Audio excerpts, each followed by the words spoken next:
In Canberra on the 23rd and 24th of March in 2024, the 35th annual Canberra Model Railway Exhibition was held at the UC High School Kaleen. And in this video, we're going to take a look at all the layouts, demonstrations and traders that were in attendance.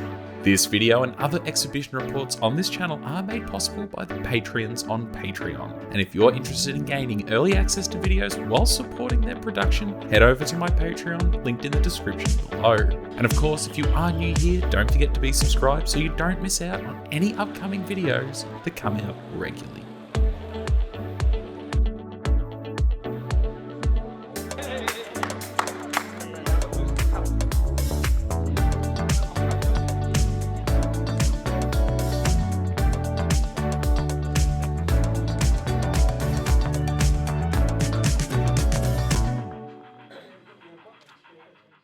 Yendys. This layout depicts a section of suburban mainline, somewhere in the leafy outskirts of Sydney. Perhaps to the north, or perhaps not. It certainly sees a remarkable variety of trains passing through. Suburban electrics are frequent, and passenger trains for country and interstate destinations manage to find a path through the intensive suburban timetable. The line also carries some heavy goods trains from rural and mining parts of the state, some of which are used for low trials on brand new diesels built for other systems. The beautifully maintained station gardens rival the best on the North Shore line. Traditional industry reminds us of the Western line, and the small electric car shed supplements the four larger ones scattered around the system. This layout is presented by the ACT Model Railway Society, one that is located not too far from where this exhibition happened.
Mungo Scots is based on a small section of the former Metropolitan goods line running from Dulwich Hill to Rozelle, White Bay, then to Darling Harbour, in inner western Sydney. The section model documents the Mungo Scott flour mills at Summer Hill, which ceased operating in 2009, as well as a general goods yard opposite, which serves several industries including sanitarium, Packrite and Lewisham Iceworks. Mungo Scots opened in 1916 and was connected to the Metropolitan goods line when it opened in 1922. Planning for the Metropolitan goods line commenced in 1914, after the railways at the time recognised the growing demands for the existing line to Darling Harbour. The entire line was extremely busy, with a wide range of freight to and from various ports, but also to a number of varied industries along the line. The Mungo Scott siding were expanded in 1955 with the construction of 4 large silos, which are still easily seen by passing passenger trains. The entire line underwent significant change, with electrification occurring in 1967. Mungo Scott's is a tribute to goods trains that operated within the Sydney metropolitan area, with a blend of historical and modern operations. The layout was constructed in an 18-month period by a small group of members by the Sydney Model Railway Society.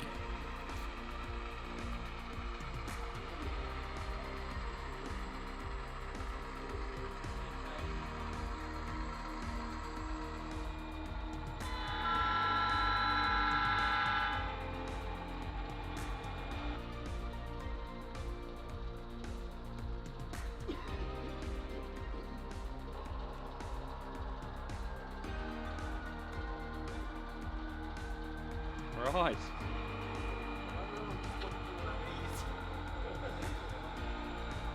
Do you reckon you get one? I haven't found any yet. Yeah. I might just go look at eBay. That's always helpful. Absolutely. Yeah. Tell you what, it's good to see you.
Eurobodalla is a through station, double-tracked with a goods yard and a small Loco depot.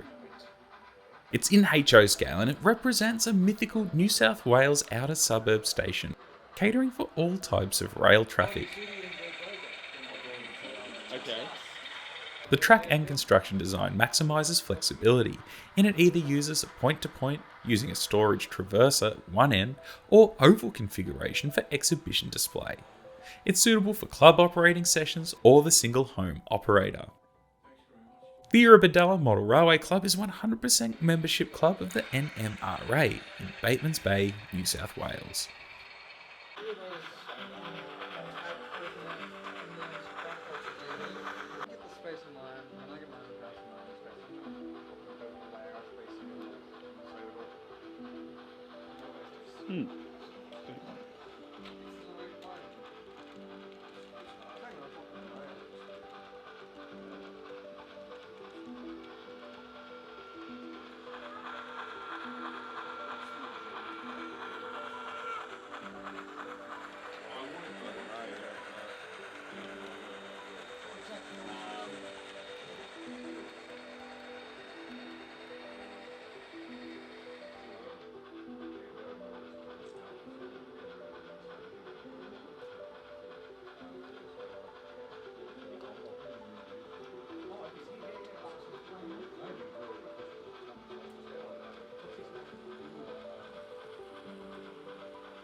up.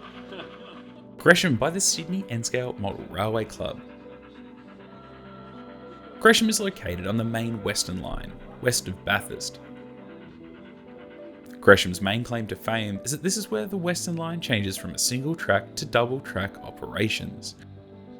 Although generally reduced in relevance today, it's still an excellent vantage point to watch trains roll by, even if it's incredibly cold.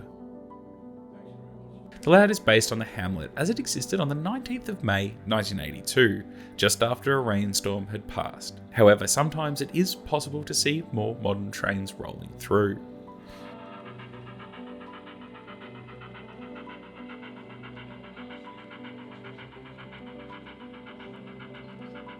The train operations on this layout consist of both ready-to-run and kit-built locomotives, as well as rolling stock from the same sources. The track is Pico code 55 on all the visible sections with Tomix code 80 in the storage yards. The layout is operated using DCC, and all the signals, which are made by Dapol, and points are powered. All the buildings are scratch built, as well as all the trees. If you are interested, the Sydney N-Scale Model Railway Club operates a number of layouts in their club rooms in Rockdale, covering a number of prototypes. Their main layout is North American, while other layouts are British and Australian. And all layouts are, of course, N-Scale.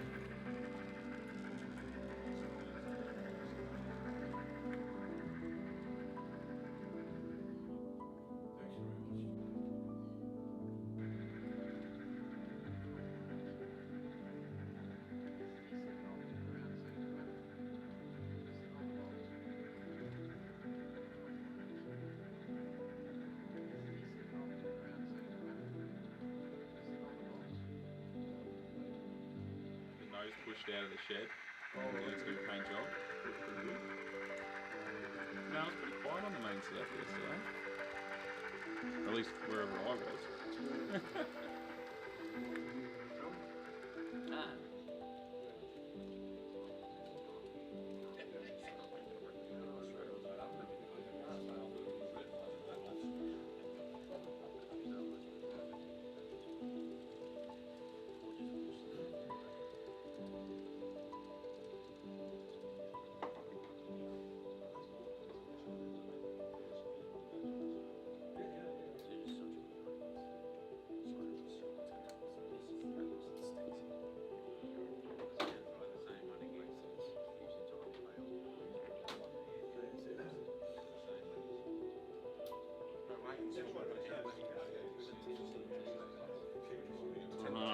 Until it dies.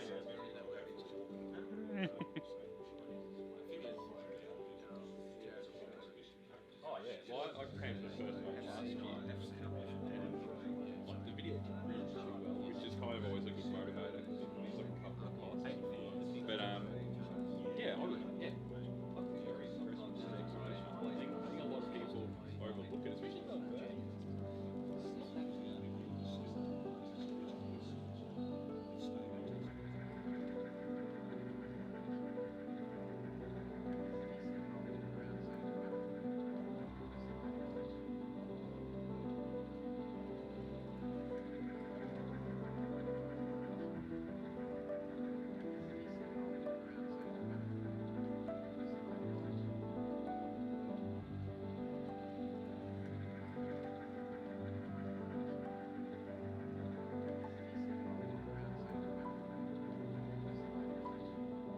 Australian N-Scale layout, Binawyle. The name Binawyle came to the owners and operators because it took them a long time to work out the design, to do modifications and, well, even think of a name. The construction of the layout is made from a plywood base with normal framing timber. It's a 6-piece layout with a 7th piece interchangeable with a turntable section. When it's at home, it becomes an 8-piece layout, but in the future it will be coming on the road with them all over the place. This layout is a bit of a family affair. The background scenery has all been painted from scratch using drawings and photos, with the talent and patience of their grandmother.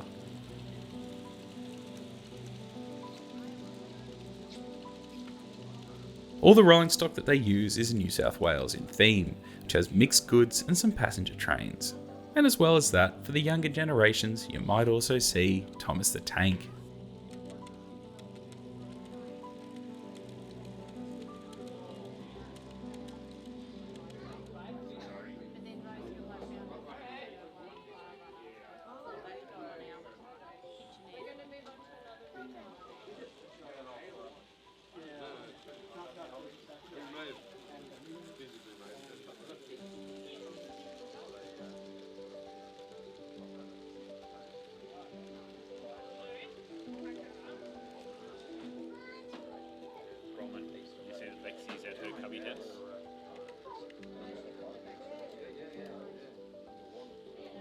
cubby house. I'm just watching the passing train. Making sure it's working.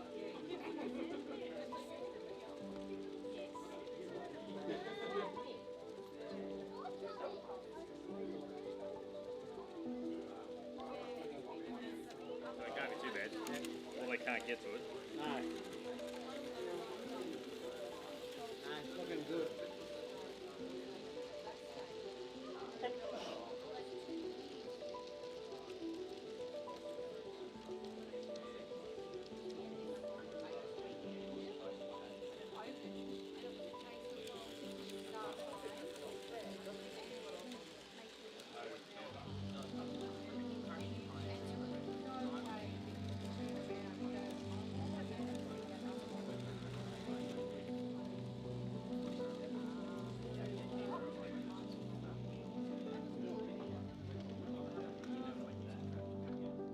Winner of the best layout at the exhibition was the Small Depot by Jeff Small. The locomotive depot is in the inner Sydney suburb of Netherley and is connected to the suburban network from a small branch line. The small station is called Enfield and is mainly used by workers at the Netherley Locomotive Depot, and a small amount of general public also use this station. You can see a manner of all locomotives being serviced at this depot, and the station is serviced by a 2-car driver trailer doing shuttles from the city to Enfield Station. This was a really great layout to see and something a bit different.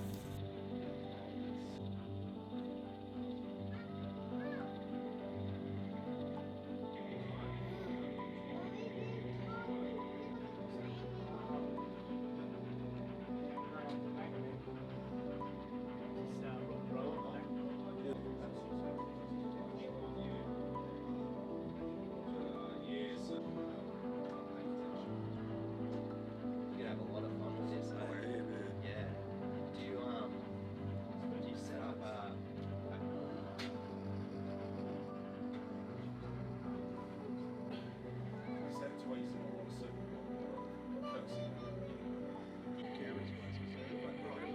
Workshop company. Yeah, no, of course you have to do that.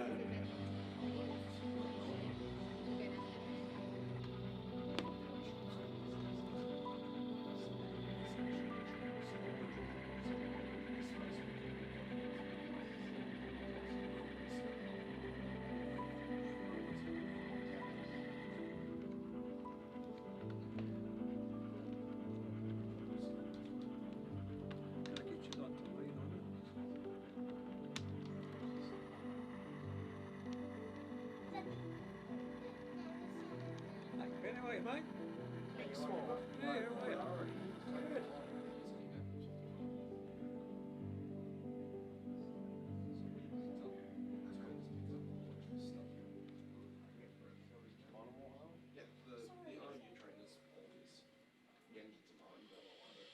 Australian N-scale layout Gunning. Gunning is located 244 kilometres south of Sydney between Goulburn and Yass Junction on the main South Line. The layout is a representation of Gunning Station and its yard. It includes the station master's residence, the goods shed, the old rail bridge that crosses the Fish River, with the pumping station that was used for filling water towers when steam locomotives would take water for their journey north or south, the old turntable which services steam and diesel locomotives, and the Monte Cristo homestead in Junee, where you might see some of its ghostly residents.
couple of fun layouts were in one of the rooms, rather small Japan.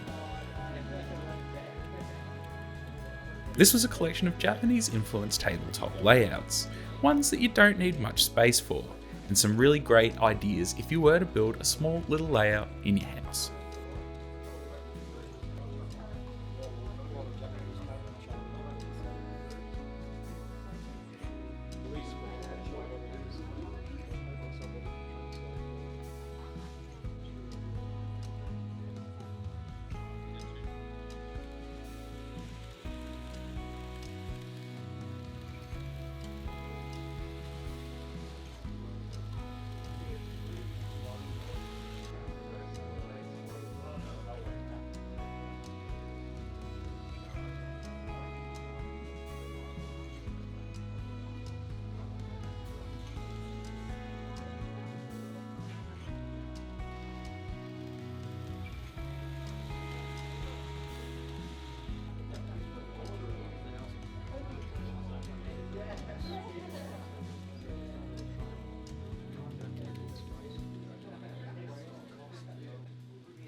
Darling Harbour from the Epping Model Railway Club.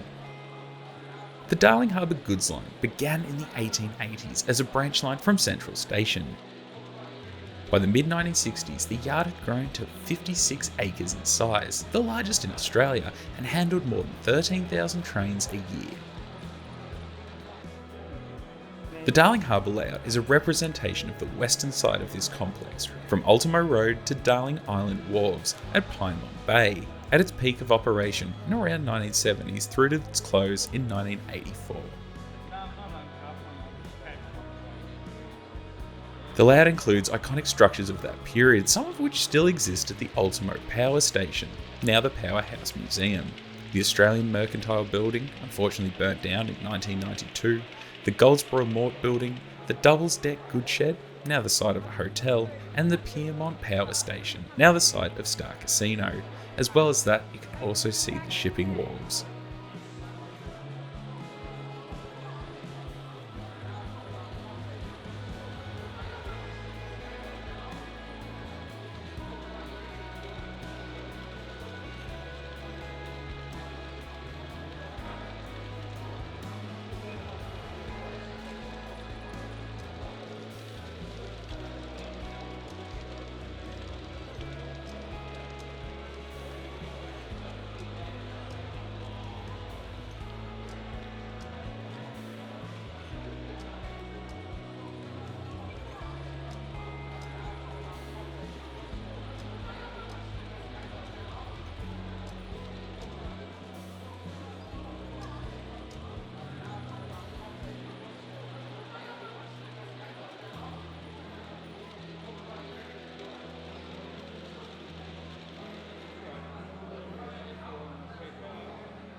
Absolutely you can. Hang on. Let me just out of the way.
Yeah, he wants to open up to the public. Yeah, he's got seating all the way. Yeah, that's fine. Doing it. I've run into him a couple of times. Yeah, that's his whole thing. Is he wants to make it an attraction. Is he a retired bloke? He must be. He's putting a lot of time into it. But that's a big space. Easily my favourite layout at the exhibition was Glasson in O scale.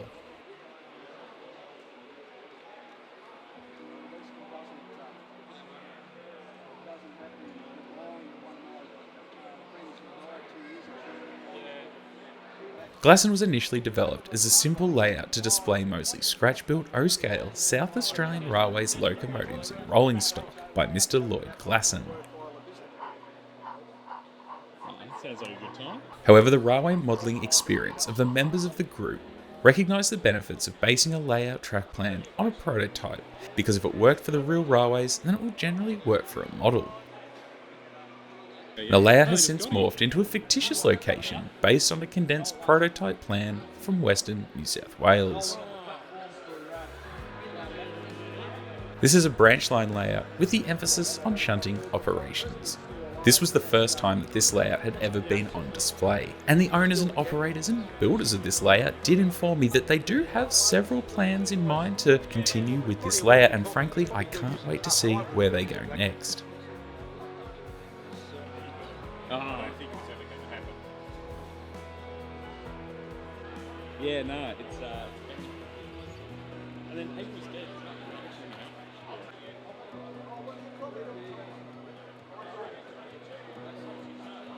So you're doing just as much travelling as some of these bloody guys. Yeah, we've got nothing to worry about.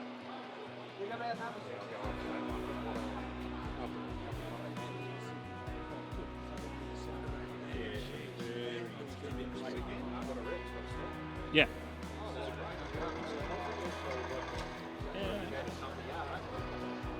Yeah.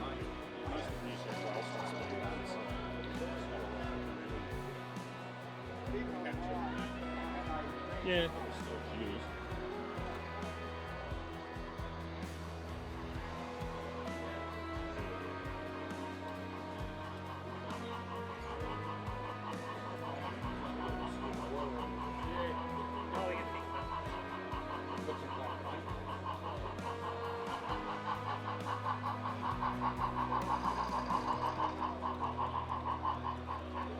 Can I fit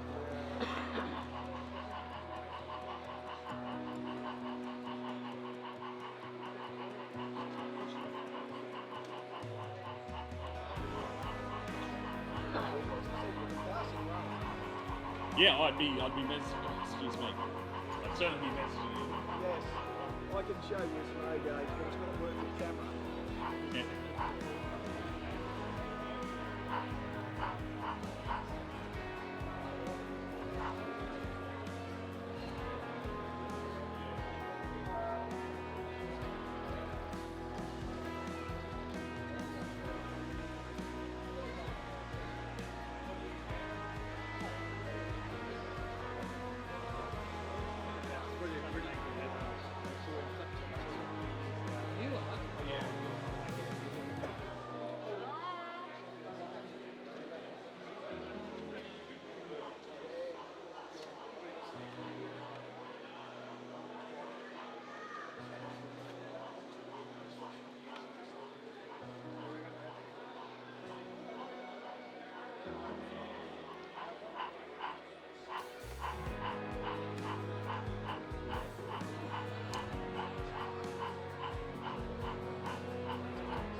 Tarana to Oberon.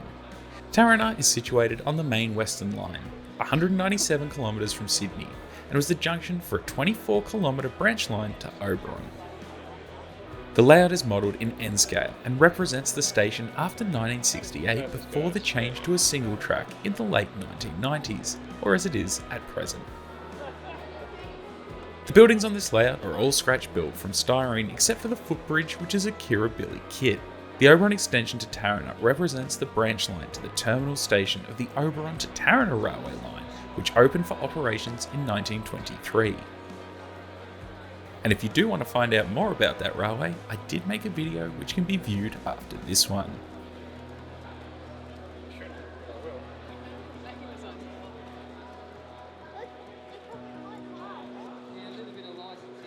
Oh, it's have to.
The Canberra Lego user group were there with quite a large Lego display layout. This layout also won the People's Choice Award.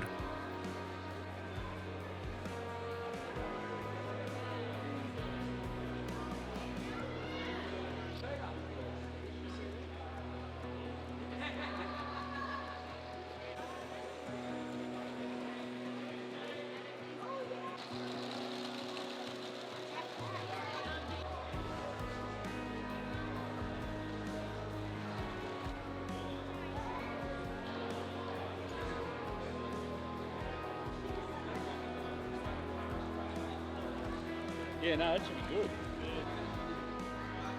Beauty.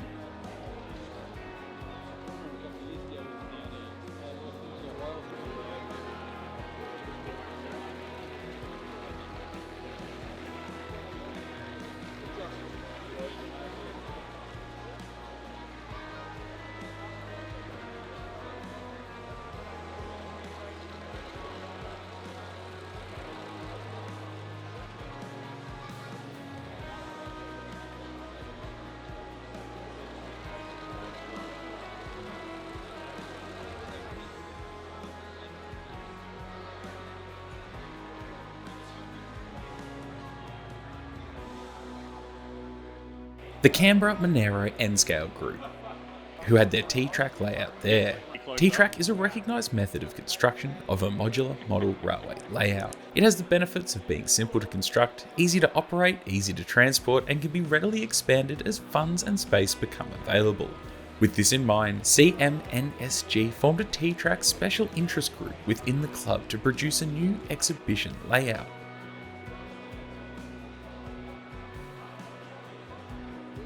The basic building block of a T-track layout is a single module which measures 308mm long by 300 wide and 70mm high. The track is usually Cardo Unitrack, and multiples of single modules can be used to create double, triple, or even quadruple modules. This display contained a mix of club-owned modules and member-owned modules, with most of the member-owned modules generally at the front of the display.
Yeah, definitely getting a few in. It's pretty relaxed, so I'm not too worried about it today.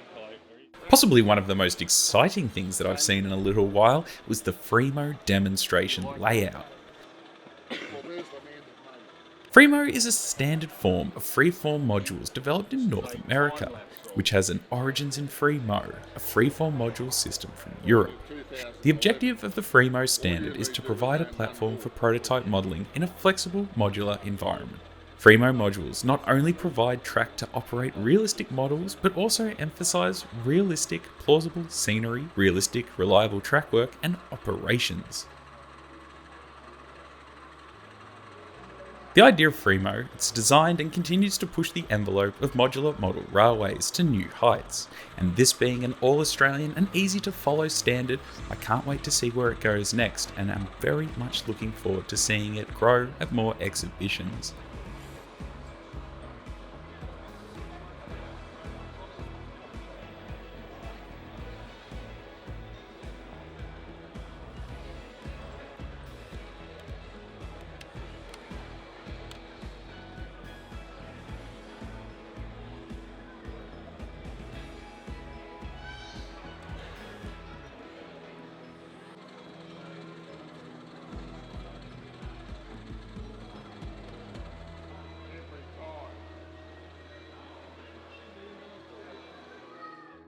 Paradise Point in ON30.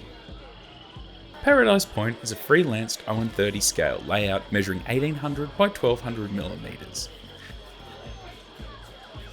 The layout is a fictional tropical backwater coastal setting that was inspired by the brilliant modelling of the late Jeff Knott.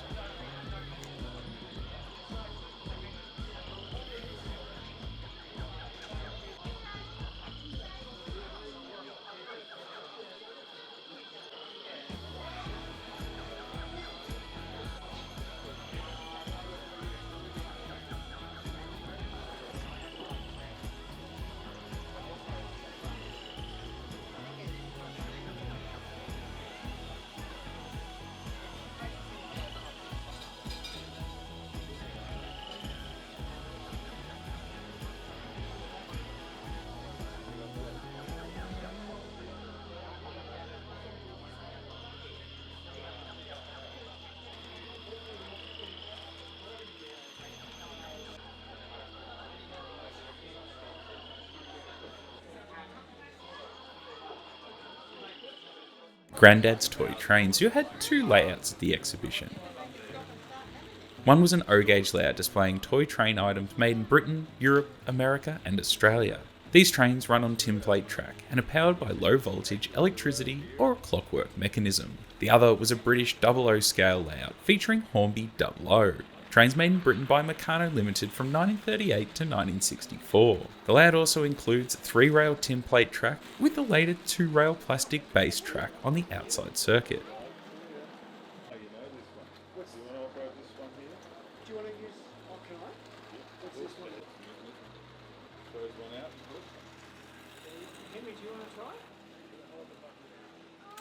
Yep. Through to it.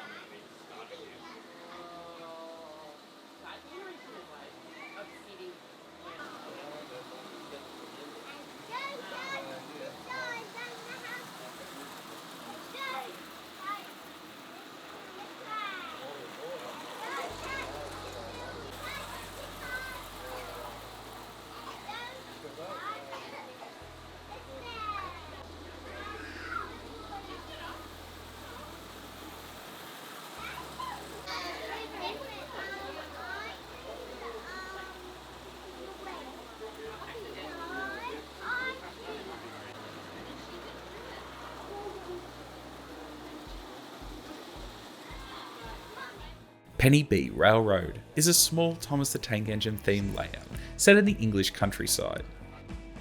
9-year-old Penny installed the scenery with some assistance from her dad. The layout is a basic oval with a passing loop which is built using Cardo Unitrack.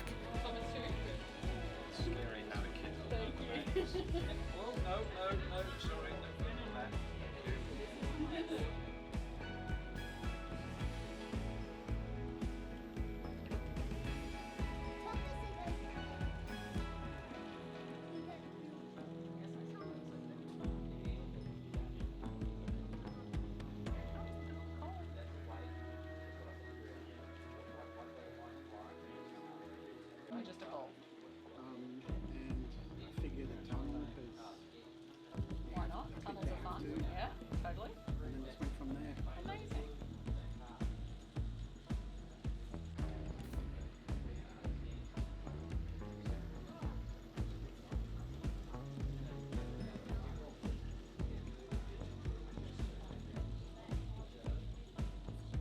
Lapford is named after the track layout of Lapford, Devon. It is loosely based on the station area, although it's not intended to accurately depict Lapford. Lapford began life approximately 8 years ago, just running on a simple loop, and has only recently had time invested to add additional track and multiple engines. The locomotives and rolling stock on this layout can be seen in the southern region of British Rail. You might even see some other engines from other regions and eras, including BR Class 08s, Percy, James and Thomas from the North Western Railway. No, I think the track's dead. Yeah.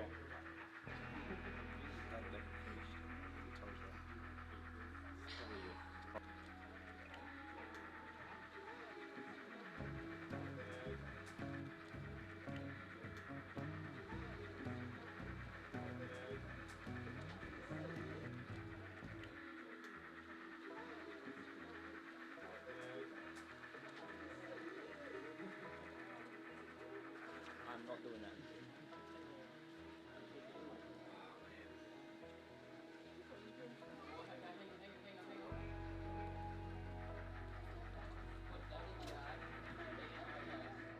Gaye and Ediths is a 009 scale British narrow gauge layout, built on an ironing board. Using Pico Crazy Track, which has been painted and ballasted. It has 2 stations, 2 goods sheds, an engine shed, coal stage with crane, church, garage, trucks, people and more.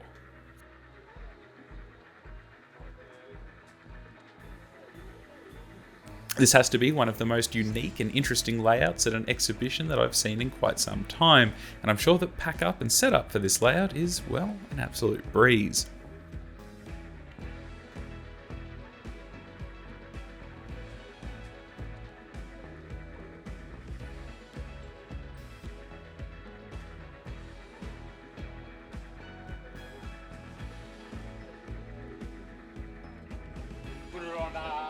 StrassenBahn Caruana. This is a scene showing a variety of trams that can be found around Europe. The overhead wire just gives you an example of how it would look in operation. The rock wall behind the building is styrofoam, covered in plaster, then painted, and the vehicles go from years of collecting. The layout's easy to build and one that you could have at home.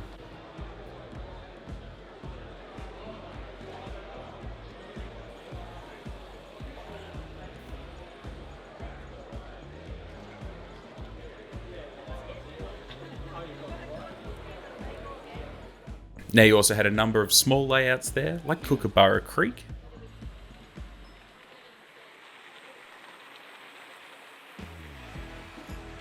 McAvoy Junction, Techtopia, the Zigzag, and a few others.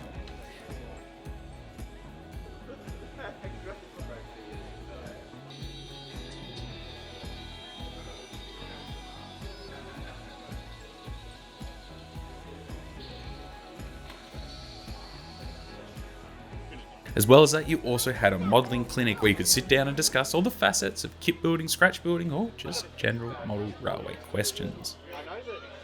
Of course, to complement all the exhibitors, you also had trade stands, and they were Matt's Ballast, Casula Hobbies, Modeller's Warehouse, IDR models, SDS models, Wombat models, John's Pre-Loved Trains, Kerriby models, Model Railroad Craftsman, RW Hobby, Trainweld all the way from Melbourne, Burford Tools, Runway 13, Euro Hobby Trains, Buck and Bull Model Trains, Eureka Models, Steam Gone But Not Forgotten, Railway Coins, Lancashire and Yorkshire Railway, as well as a second-hand sales table.